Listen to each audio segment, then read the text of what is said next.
is to go to the informac.org, endorse the bill online if you'd like, but the main thing is to talk to your senators and get them to co-sponsor the bill.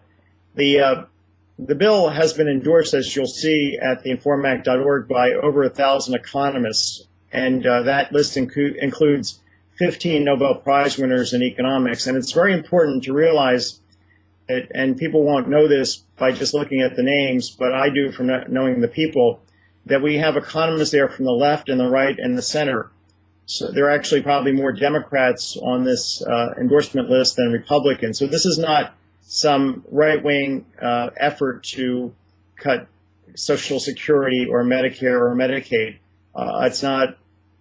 There's no ulterior motive. What we have here is the entire profession, almost to a person, saying that the government's accounting is fallacious and that we need to put everything onto the books, that things like the obligation of the government to pay my mom's Social Security benefits every month, that's a real debt. It needs to be included. We can't just look at the trees and ignore the forests of indebtedness. And this fiscal gap accounting is what economic theory says to do. So we're calling on... Just to make sure that people understand, this is in crazy time. Because I thought, well, it's just your numbers. You so aptly pointed out, no, it's not my numbers. It's what any graduate level student, not PhD, would figure out, hey, here's what our tax receipts are, and here's how much, we are on the hook for, and boing. I mean, it's just, it's more than $200 trillion, and that's what all these Nobel economists, and including yourself, you're a top-notch economist as well, all of you are saying, hey, this is the math. We're on the hook for a lot of money. Yeah, this is really 10% of GDP going forward. It's about 57% of federal revenues every year. More is what we need to get rid of the fiscal gap if we want to pay for what we intend to spend. We need 57% more revenue coming forth from the federal government, being collected by the federal government. Or we have to, if we don't want to increase revenues, we have to cut spending by 37% for the rest of time, starting this year. So what this is saying is that the calculations which are based on the CBO's, the Congressional Budget Office's most recent long-term alternative fiscal scenario projection, which was released a few weeks ago, shows that the country is in worse fiscal shape by many miles than Detroit. So the country is essentially bankrupt, and it's the economics profession is sending the equivalent of the letter that Einstein wrote to Roosevelt warning of the nuclear threat from Germany, that they might come up with a nuclear bomb, atomic bomb.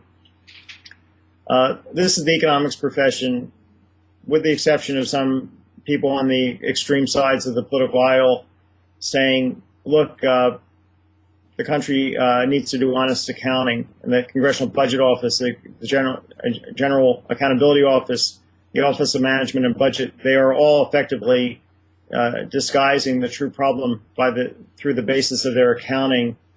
So I would, Greg, hope that you'll get the director of the CBO on air with you and ask him why he's not doing this analysis. It takes about 5 minutes to put this analysis together. You should put it on the front of his website, what the fiscal gap is. It takes just their numbers, and what is the official? What do you think by all the economists and people like yourself? What's the real fiscal gap that we're? Fiscal gap right now is $205 trillion. It's 10.4% of GDP on an ongoing basis.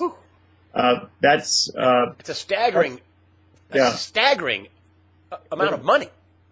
The Italian fiscal gap is about 5% of GDP on an ongoing basis. Germany is actually also got about 5%. Those are very big numbers. 10% is just really, really awful. Russia, it's about 8%. Other countries like Canada and Australia and Chile, it's probably closer to 0%. They're in good fiscal shape. So this analysis, where you put everything on the books, all the assets, which are all the future taxes, but then you compare that with all the liabilities that are coming due, which is all the spending commitments, not just to entitlement programs, but also to defense spending, to infrastructure.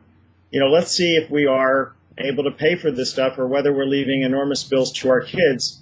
And then let's figure out what to do to address this as adults, because we've been running by, you know, what the definition of a Ponzi scheme is when you engage in fallacious accounting. That's really fundamentally what a Ponzi scheme is all about. And by hiding these debts, doing accounting that Enron would be embarrassed by, or that Madoff would be really embarrassed by, which is saying a lot. By doing that for 60 years, the federal government and both parties have participated, have left us in this terrible hole, left our children. And this is why you have people that are extreme liberals on this list of 1,000 economists, as well as extreme, pretty extreme conservatives. You've got Jeff Sachs from Columbia University, who's very liberal, and you have Glenn Hubbard, who was the head of the